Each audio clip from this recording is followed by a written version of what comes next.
अंबेडकर नगर में और खासकर अंबेडकर नगर में प्रशासन कितना जो है प्रशासन का राज चल रहा है और कितना जो है गुंडागर्दी या माफियाओं पर पाबंदी लगाई गई है। कल की घटना आपने सुनी कि शराब के ठेके पर सेल्समैन को गोली मारी गई, वो भी भेटी क्षेत्र का मामला बताया जाता है। उसके पहले की घटना आपने सुनी कि एक पत्नी किचन में उनकी हत्या कर दी जाती गला रेत कर, और बताया जाता है कि भाजपा का मीडिया प्रभारी था, नेता था। और दूसरी तरफ अब हम बात करते, चलो हिंदुओं की सरकार है, सनातन की सरकार है, भाजपा की सरकार है। अयोध्या में तो राम राज की बात की जाती है, और अंबेडकर नगर का जब चुनाव था कटहरी विधानसभा में, तो यहाँ कहा गया कि धर्म का राज होगा, यानी कि धर्म राज निषाद जब जीतेंगे तो धर्म का राज होगा। तो भेटी क्षेत्र कटहरी में आता ही है, या फिर अंबेडकर नगर के और कई सारी जगहों पर धर्म का राज है, प्रशासन का राज है। अगर प्रशासन का राज है तो अभी कुछ दिनों पहले टांडा का एक मामला आया था, जमीनी विवाद को लेकर सड़क पर मारपीट और गाली गलौच हुई थी, फिर भाई साहब को अरेस्ट भी किया गया। तो कहाँ है प्रशासन का राज, कानून व्यवस्था कहाँ है? अगर कानून व्यवस्था और गुंडाई नहीं होती तो सेल्समैन को गोली क्यों मारी जाती, और किसकी हिम्मत होती गोली मारने की? संविधान की बात करते हैं और भीमराव अंबेडकर की बात करते हैं, तो इस पर कहाँ है? हिंदुत्व की बात करते हैं तो आप देखिए शंकराचार्य जी को प्रयागराज में स्नान करने से रोका गया, पालकी रोकी गई, और उनके साथ जो लोग आए थे, संत लोग आए थे, चाहे उनके जो सेवक आए थे, किस तरीके से पिटाई हुई, चोटियां पकड़ के पिटाई हुई, बताया जाता लात घूंसों से पिटाई की गई। तो ये तो ना हिंदू की सरकार हुई, ना संविधान की सरकार हुई, ना भीमराव अंबेडकर को मानने वाली सरकार हुई। ये सरकार हाँ कुछ लोगों के लिए है।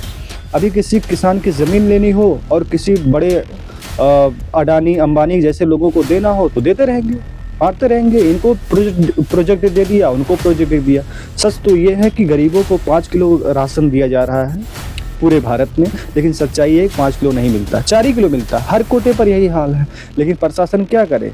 नेता कहेंगे नहीं भैया अधिकारियों की गलती है। सच्चाई तो ये, अगर आप अधिकारियों की गलती, तो आपका कुशासन और प्रशासन कैसा काम कर रहा है?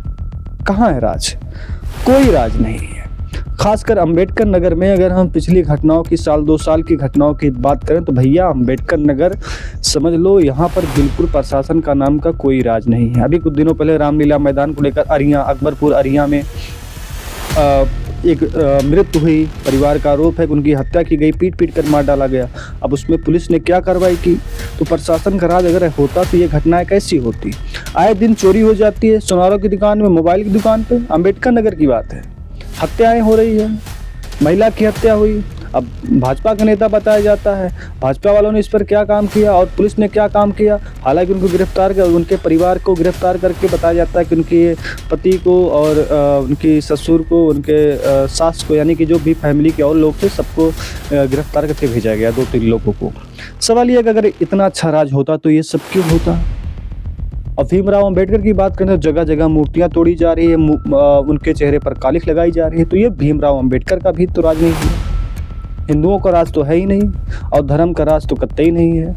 विधायक जी यहाँ पर हैं, अभी हमारे गांव का मामला है, बिजली की समस्या को लेकर पिछले लगभग 10-12 सालों से है। बिजली विभाग ने तो यहाँ फेस दे दिया मगर न्यूट्रल दिया ही नहीं। अब बताइए सिंगल फेस से कौन सा बल्ब जलेगा? उससे तो बस एक ही काम हो सकता है कि आप गले में डालकर बस झूल जाओ ताकि बिजली आए और आप ख़त्म हो जाओ। यही काम करने के लिए बचा है। जब बिजली विभाग के अधिकारियों या फिर कर्मचारियों से जब बात की जाए, बस भैया 4-6 महीने में काम शुरू हो जाए, और 4-6 महीने 4-6 साल बीत जाते हैं, शुरू नहीं होता। अभी कुछ दिनों पहले बताया जाता है कि यहाँ पर कोई बड़े अधिकारी आए थे बिजली विभाग के, वो सर्वे करके गए, तो काम कब शुरू होगा? कभी शुरू नहीं होगा। पैसे बराबर लिए जाएंगे। यहाँ देखिए हर समस्या क्या हमारे गांव में कि बिजली आपको फेस मिलती है मगर न्यूट्रल नहीं मिलता, और बिना न्यूट्रल के पता नहीं कैसे बिजली विभाग के जो आते हैं लोग, ये बिल निकालने वाले निकाल भी लेते हैं। शायद हो सकता है इनके पास कोई खास जादू हो, इसलिए निकाल लेते हैं। तो कुल मिला के पूरी तरीके से भ्रष्ट हो चुकी सरकार। मणिकर्णिका घाट की बात आपने की। मणिकर्णिका घाट को जब तोड़ा गया अहिल्याबाई होलकर की मूर्ति को, तो कहा जा रहा है कि मूर्ति नहीं थी, मंदिर नहीं था, वो तो मणि थी यहाँ पर। तो इस तरीके से जो घटनाएं हो रही है वो लगातार साबित करती है ना हिंदुओं की सरकार है, ना संविधान का राज है। मतलब किसी तौर पर कुछ नहीं है उत्तर प्रदेश या फिर और जगह पर, सब कुछ एकदम भ्रष्ट चल रहा है। जहाँ बात की जाती है बुलडोजर का डर, बुलडोजर का डर किसी खास समुदाय को लेकर हो सकता है या किसी खास समुदाय को टारगेट करने के लिए हो सकता है, मगर उससे प्रशासन सुरक्षित हो, लोग सुरक्षित हों और प्रशासन का कार्यशैली सही हो, ये मुझे साफ दिखाई है।